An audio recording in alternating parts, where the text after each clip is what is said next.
विद्यार्थी मित्रांनो, काल आपण एमएच सेट पेपर क्रमांक 1 एप्रिल 2024चा पेपर बुकलेट क्रमांक आहे ए, तो अभ्यासलेला आहे. 1 ते 25 प्रश्न अभ्यासलेत. या पुढचे म्हणजे 26च्या पुढचे प्रश्न आता आपण इथं अभ्यासणार आहोत. प्रश्न आहे 26वा. खालील विधानांच्या आधारे पुढीलपैकी कोणता किंवा कोणते निष्कर्ष उचित आहेत? विधान 1 आहे, काही वाघ हे बकरे आहेत. विधान 2 आहे, सर्व राजकीय नेते बुद्धिमान असतात. त्याचा निष्कर्ष 1 दिलेला आहे, काही बकरे वाघ नाहीत. निष्कर्ष 2 आहे, काही राजकीय नेते बुद्धिमान असतात. आता याच्यामध्ये पर्याय जे दिलेले आहेत ते आहे ए पर्याय 1 फक्त, बी पर्याय 2 फक्त, सी पर्याय 1 आणि 2 दोन्हीही आणि डी पर्याय 1 आणि 2 यापैकी नाही. तर 26व्या प्रश्नाचं बरोबर उत्तर आहे पर्याय क्रमांक बी, 2 फक्त. 2 फक्त. तर याच्यामध्ये सर्व राजकीय नेते बुद्धिमान असतात हे विधान आहे. याच्यामध्ये काय म्हणलेलं आहे की खालील विधानांच्या आधारे पुढीलपैकी कोणता निष्कर्ष उचित आहे? काही विधान 1 आहे, काही वाघ हे बकरे आहेत, आणि विधान 2 आहे, सर्व राजकीय नेते बुद्धिमान असतात. तर निष्कर्ष काय आहे की काही राजकीय नेते बुद्धिमान असतात, सर्व राजकीय नेते बुद्धिमान असतात. निष्कर्ष निघाला काही राजकीय नेते बुद्धिमान असतात, म्हणून पर्याय क्रमांक 2 हे उत्तर बरोबर आहे. प्रश्न क्रमांक 27 आहे, काही बस थांब्यावर समोर तोंड करून उभ्या आहेत. ठाण्याची बस नाशिक बसच्या पुढे आहे आणि नाशिकची बस जळगाव बसच्या पुढे आहे. अमरावती बस धुळे बसच्या मागे आहे, परंतु ठाणे बसच्या पुढे आहे. तर मागून 2 नंबरची बस कोणती आहे? पर्याय ए आहे ठाणे, बी आहे जळगाव, सी आहे नाशिक आणि डी आहे अमरावती. तर या प्रश्नाचं बरोबर उत्तर आहे पर्याय क्रमांक सी, नाशिक. मित्रांनो, हा प्रश्न तुम्ही सोडवून बघा, प्रयत्न करा, प्रॅक्टिस करा. बस थांब्यावर समोर तोंड करून उभ्या आहेत. ठाण्याची बस नाशिक बसच्या पुढे आहे.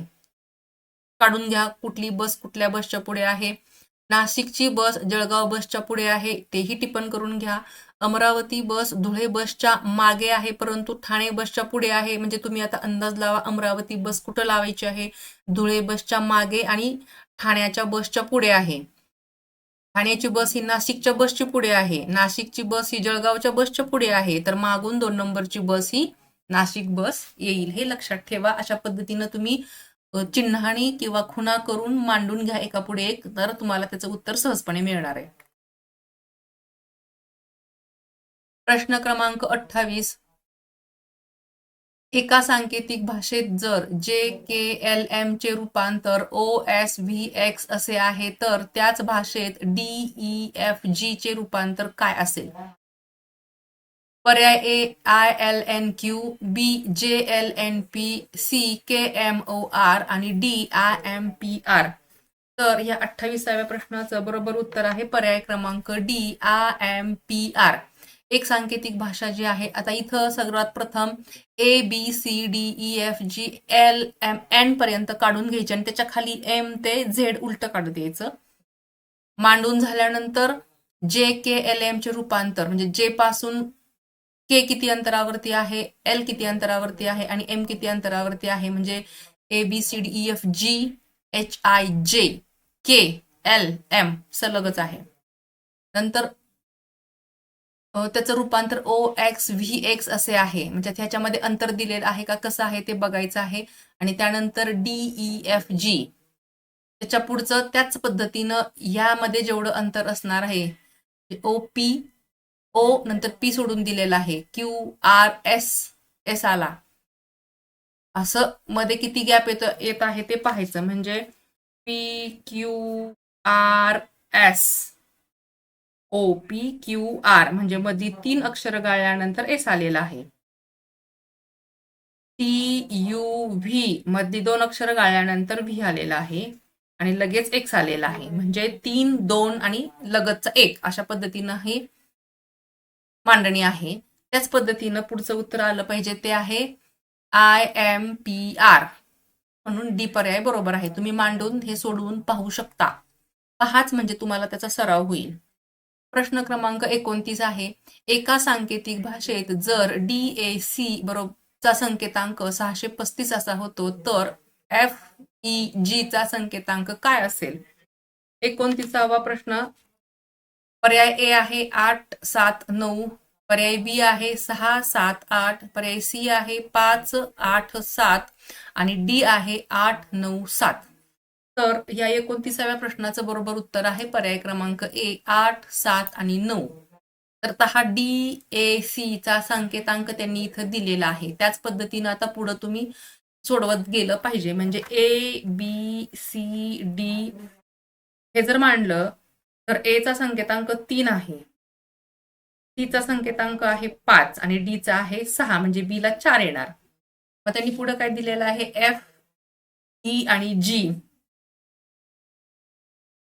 ई एफ जी म्हणजे डी च्या पुढे येतो ई चा संकेतांक असणार आहे 7, एफ चा असणार आहे 8 आणि जी चा असणार आहे 9. मग मांडणी पहिल्यांदा एफ आहे म्हणजे आधी येणार 8, नंतर येणार 7 आणि नंतर येणार 9, म्हणजे बरोबर पर्याय क्रमांक आहे 8, 7, 9. मांडून बघा. ABCD जी पर्यंत मांडा. ए चा संकेतांक मधला येतो म्हणून 3 ए च्या ठिकाणी मांडा. मग बी ला 4 येईल, सी ला 5 येईल आणि डी ला 6 येईल. आणि त्याच्या पुढे लगतचा ई असणार आहे म्हणजे ई ला 7, एफ ला 8 आणि जी ला 9. मग पहिल्यांदा एफ दिलेला आहे तर एफचा संकेतांक येतो 8, नंतर येतो 7, नंतर येतो जी, म्हणून हे उत्तर बरोबर आहे. सोपं आहे अगदी, फक्त थोडीशी ट्रिक वापरली की ते समजून जात आहे. प्रश्न 30वा आहे.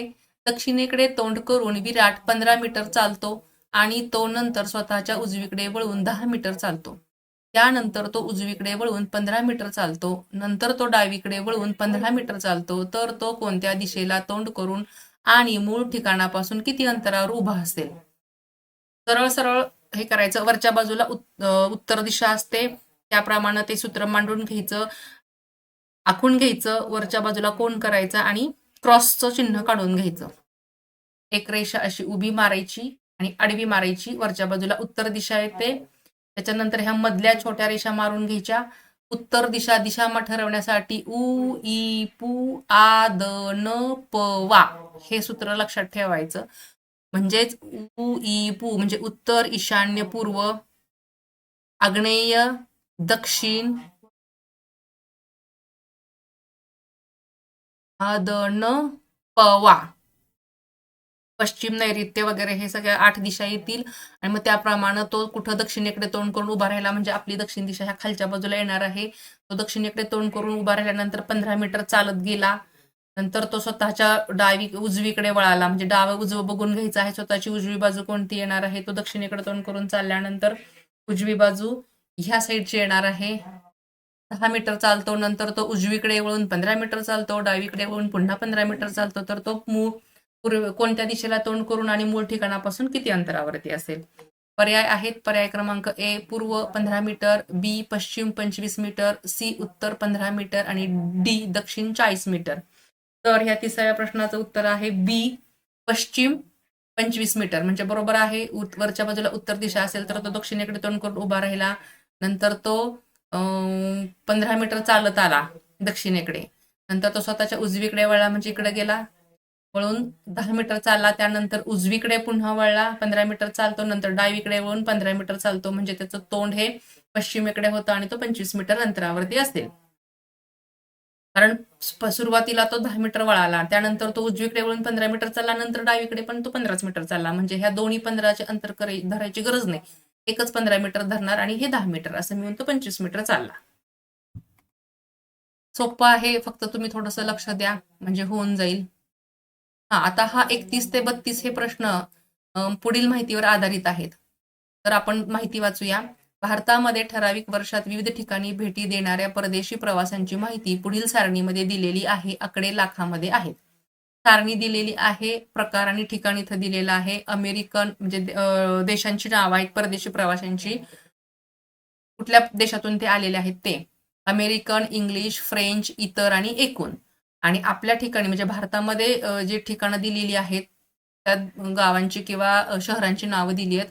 आग्रा, दिल्ली, चेन्नई, उदयपूर, बंगलोर आणि श्रीनगर. मग त्यावेळेला काय, आग्रामध्ये अमेरिकेतनं 6.5 लोक आली, इंग्लिश 3.8 आली, फ्रेंच 3.5 आली, इतर 1.2 आणि एकूण झाली 15. दिल्लीमध्ये 8.2 आली, इंग्लिश 8.2, फ्रेंच 2.7, इतर 0.4, एकूण आली 20. चेन्नईमध्ये अमेरिकेतनं 3.7, इंग्लिश 3.3, फ्रेंच 2.4, इतर 0.6, एकूण झाली 10. उदयपूर अमेरिकेतनं आली 2.8, इंग्लिशमधनं 1.3, फ्रेंच 1.5, इतर 0.4, एकूण झाली 6. बंगलोरमध्ये आली अमेरिकेवरनं 3.0, इंग्लिश 1.2, फ्रेंच 1.3, इतर 0.5, एकूण 6. श्रीनगरमध्ये अमेरिकेतनं आली 1.0, इंग्लिश 0.8, फ्रेंचमध्ये 1.1, इतर 0.1, एकूण झाली 3. आता बघा प्रश्न 31वा याच सारणीच्या आधारे आहे. आग्रा शहरास भेट देणाऱ्या एकूण प्रवाशांची शेकडेवारी किती आहे? पर्याय ए आहे 33.33%, बी आहे 25%, सी आहे 16.67% आणि डी आहे 10%. 31व्या प्रश्नाचं उत्तर बरोबर आहे बी 25%. आता आग्रा शहरात भेट देणाऱ्या एकूण प्रवाशांची शेकडेवारी किती आहे? आता इथं हे प्रमाण जे दिलेलं आहे आकडे लाखामध्ये दिलेले आहेत. आग्रा शहरास भेट देणारे एकूण प्रवासी एकूण आहेत 15 प्रवासी, म्हणजे 15.0, म्हणजे हे लाखात आहेत, 15 लाख म्हणजेच 25%. ते कसं काढायचं आता तुम्ही त्याचा सराव करा, म्हणजे तुमच्या ते लक्षात येऊन जाईल. नसेल तर तुम्ही कमेंट करून आम्हाला विचारू शकता, त्याचं उत्तर दिलं जाईल. प्रश्न क्रमांक 32 आहे. दिल्लीमध्ये कोणत्या प्रकारचे प्रवासी सर्वात जास्त आढळतात? अमेरिकन, इंग्लिश, फ्रेंच आणि इतर. 32व्या प्रश्नाचं उत्तर आहे पर्याय क्रमांक बी, इंग्लिश. बघा कुठं दिल्लीमध्ये, तर दिल्लीमध्ये सगळ्यात जास्त टक्केवारी कुठली आहे, म्हणजे पॉईंटमध्ये हे 8.2, म्हणजे लाखात आकडे आहेत, आणि इंग्लिशचे 8.7 आहेत. सरळ सरळ बघूनच कळतंय की दिल्लीमध्ये इंग्लिश लोकांची सर्वात जास्त प्रवाशांची संख्या आढळते. पुढचा प्रश्न आहे प्रश्न क्रमांक 33 आणि 34 या पुढील माहितीवर आधारित आहेत. पुढील सारणी घरबांधणीचा विविध कलमांप्रमाणे झालेला खर्च देत आहे. कलम आणि खर्च टक्केमध्ये: मजुरी 25%, सिमेंट व विटा 30%, लोखंड 15%, लाकूड आणि काच 20%, अन्य 10%.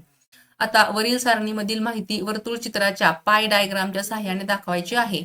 मजुरी या कलमासाठी असणाऱ्या वर्तुळ पाकळीचा सेक्टर कोन किती अंशाचा असेल? आता मजुरी किती आहे? 25. या सगळ्यांची बेरीज करायची आहे, किती होते ते बघा. 25 आणि 30, 55 आणि 15 किती होते बघा, 70. नंतर 20 आणि 30 10, म्हणजे हे 100. या सर्वांची बेरीज जी आहे ही 100 आहे. म्हणजे मजुरी आयटम किती आहे? 25. तर 31व्या प्रश्नाचं उत्तर आहे, या सर्वांची बेरीज केल्यानंतर जो पाय चार्ट निघणार आहे, पाय डायग्राम, तर वर्तुळ पाकळीचा सेक्टर किती कोण अंशाचा असणार आहे? तर 30 अंशाचा असणार आहे. तुम्ही तो चार्ट काढून बघू शकता आणि कोण सुद्धा घेऊ शकता मोजून. सिमेंट आणि विटा या कलमासाठी झालेल्या खर्चाचे घराच्या बांधकामासाठी झालेल्या एकूण खर्चाशी गुणोत्तर काय आहे? ए 1:3, बी 1:4, सी 2:5 आणि डी 3:10. सिमेंट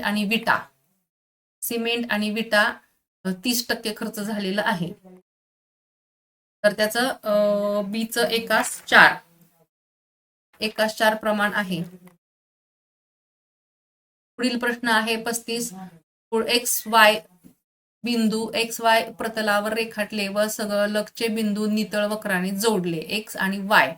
एक्स आहे 1, वाय 60, 2 30, 3 20, 4 15 आणि 5 15. या वक्राचे स्वरूप कोणते असेल? म्हणजे प्रश्न क्रमांक आहे 35. त्या वक्राचं स्वरूप कोणतं असणार आहे? तर ए सरळ रेषा, बी अण्वस्थ, सी अपास्थ आणि डी घातांकी वक्र.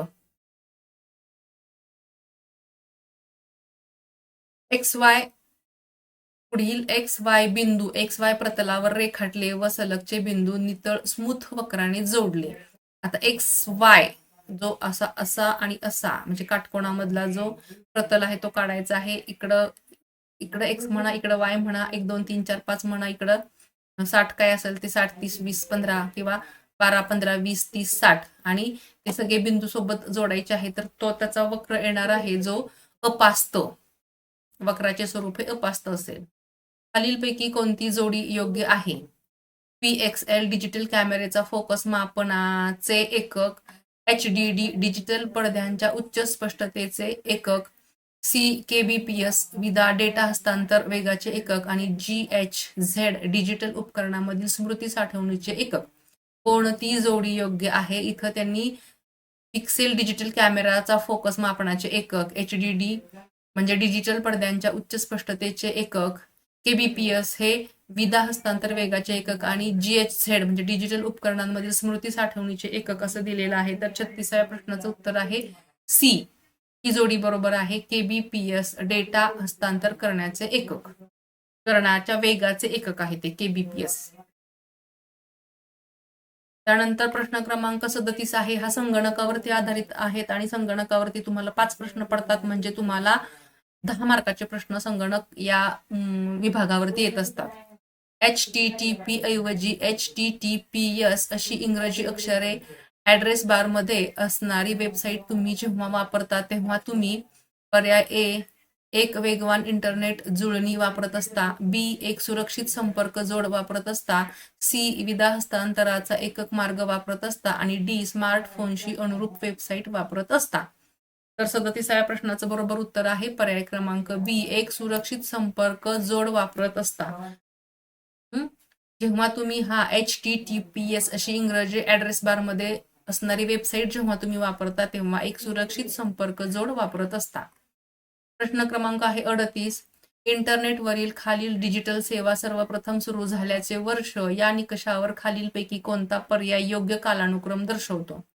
इंटरनेटवरील डिजिटल सेवा सर्वप्रथम सुरू झाल्याचे वर्ष कोणता पर्याय योग्य कालानुक्रम नाही दर्शवत आहे ते बघा. A YouTube, Gmail, Instagram, Wikipedia, B Wikipedia, YouTube, Gmail, Instagram, C Gmail, Wikipedia, YouTube, Instagram आणि डी विकिपीडिया, जीमेल, यूट्यूब आणि इंस्टाग्राम. तर बरोबर उत्तर आहे पर्याय क्रमांक डी. म्हणजे सर्वात सुरुवातीला सुरू झाल्याचे वर्ष, वर्षाच्या निकषावरती योग्य कालानुक्रम दाखवायचा आहे. म्हणजे सर्वात प्रथम विकिपीडिया सुरू झाला, मग जीमेल, मग यूट्यूब आणि इंस्टाग्राम असा याचा क्रम आहे. त्यामुळे पर्याय क्रमांक डी हे उत्तर बरोबर आहे. त्यानंतर प्रश्न क्रमांक आहे 39. स्वयंवरील अभ्यासक्रमाच्या आशयाचा दर्जा राखण्यासाठी खालीलपैकी कोणत्या संस्थेची राष्ट्रीय समन्वयक म्हणून नियुक्ती झालेली नाही? ए भारतीय विज्ञान संस्था IISC, बी राष्ट्रीय मुक्त विद्यालक्षी शिक्षण संस्था म्हणजे NIOS, सी भारतीय व्यवस्थापन संस्था बंगळुरू IIMB आणि डी शैक्षणिक संज्ञापन सहयोगी CEC. या 39व्या प्रश्नाचं बरोबर उत्तर आहे पर्याय क्रमांक ए. भारतीय विज्ञान संस्थान या संस्थेची राष्ट्रीय समन्वयक म्हणून नियुक्ती झालेली नाही. कुठं? तर स्वयंवरील अभ्यासक्रमाच्या आशयाचा दर्जा राखण्यासाठी भारतीय विज्ञान संस्थान या संस्थेची राष्ट्रीय समन्वयक म्हणून नियुक्ती झालेली नाही. प्रश्न क्रमांक जो आहे 40. वेब 2.0 डिजिटल व्यवस्थेच्या संदर्भात UGC या इंग्रजीतील लघुरूप खालीलपैकी कोणती इंग्रजी संज्ञा दर्शवते? म्हणजे UGCचा लॉंग फॉर्म विचारलेला आहे, तो असा फिरवून विचारला आहे. ए आहे युनिव्हर्सिटी ग्रँट्स कमिशन, बी आहे युजर जनरेटेड कंटेंट, सी आहे युनिक ग्राफिक कोडिंग आणि डी आहे युनिव्हर्सल ग्राफिक चिपसेट. तर या 40व्या प्रश्नाचं उत्तर आहे वेब 2.0 डिजिटल व्यवस्थेच्या संदर्भात. आता आपल्याला UGCचा लॉंग फॉर्म असा माहित असतो की युनिव्हर्सिटी ग्रँट कमिशन, परंतु त्यांनी प्रश्न कसा विचारलेला आहे की वेब 2.0 डिजिटल व्यवस्था आणि त्या संदर्भामध्ये UGCचं इंग्रजीतील रूप आहे युजर जनरेटेड कंटेंट.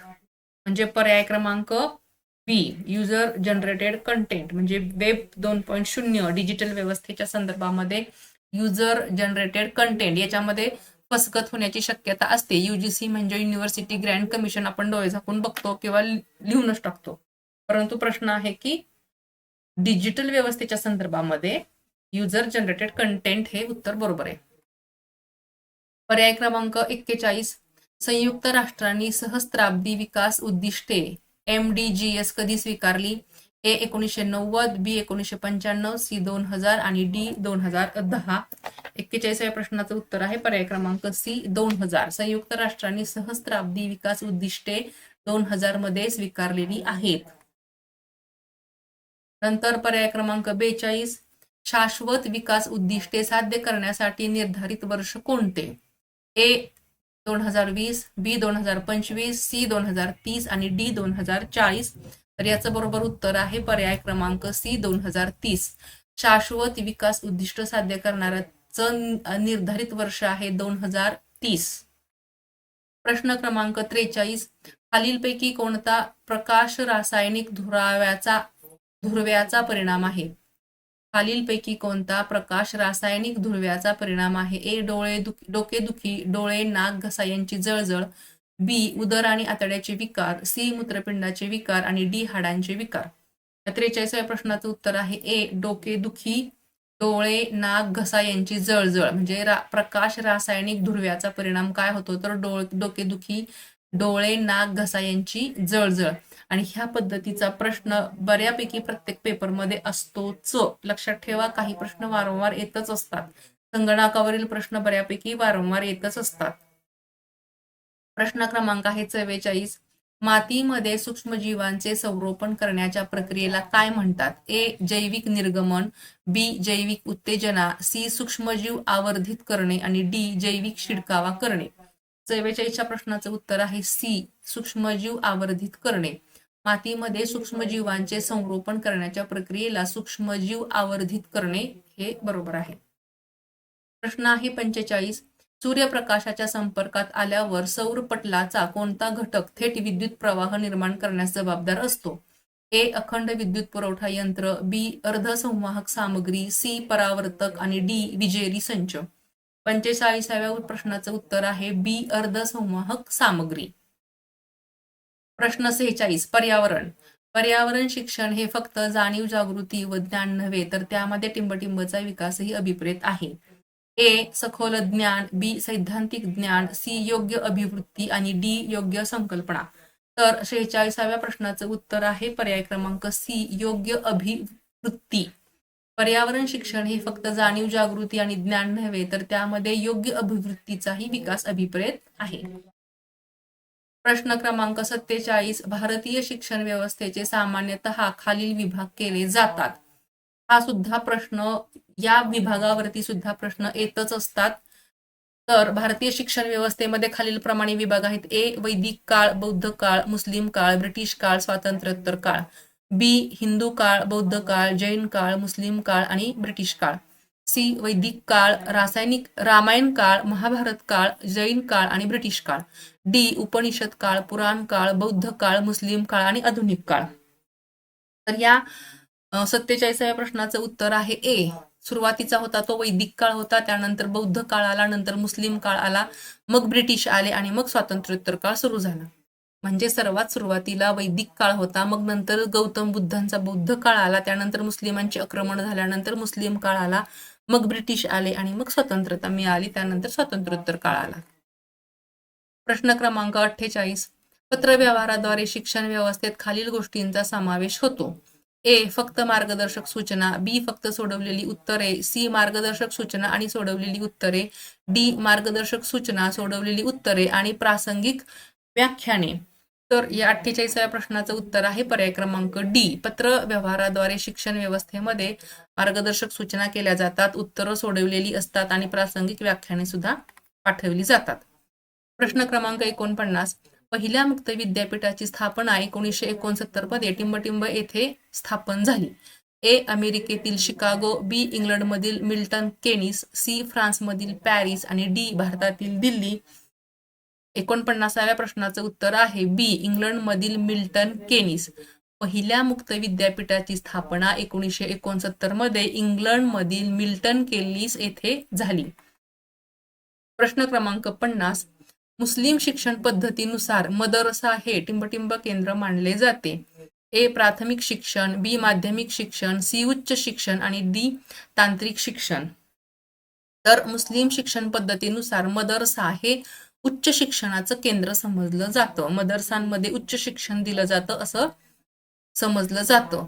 तर हे हे 50व्या प्रश्नाचं उत्तर आहे उच्च शिक्षण पर्याय क्रमांक सी. विद्यार्थी मित्रांनो, हा होता प्रश्न म्हणजे पेपर क्रमांक 1. एप्रिल 24चा आपण हा पेपर क्रमांक 1 सोडवलेला आहे. तुम्हाला याच्यावरून अंदाज आलाच असेल की प्रश्न कोणत्या पद्धतीचे असतात किंवा त्याचं स्वरूप कसं असतं. मित्रांनो, तुम्हाला आणखीन प्रश्न पाहिजे असतील किंवा आणखीन व्हिडिओ जर अभ्यासायचे असतील तर तुम्ही आम्हाला कमेंट बॉक्समध्ये लिहून नक्की कळवा.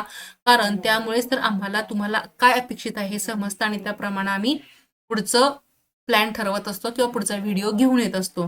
हा पेपर 1 आपण बघितलाच आहे. आणखीन याचे पुढचे किंवा मागच्या वर्षीचे आणखीन पेपर आपण घेऊन येणारच आहोत. परंतु इतर विषयांचे म्हणजे मराठी, अर्थशास्त्र किंवा इतिहास यावरचे सुद्धा तुम्हाला प्रश्नपत्रिका सोडवायच्या असतील किंवा सोडवलेल्या अभ्यासायच्या असतील तसंही तुम्ही आम्हाला लिहून कळवू शकता.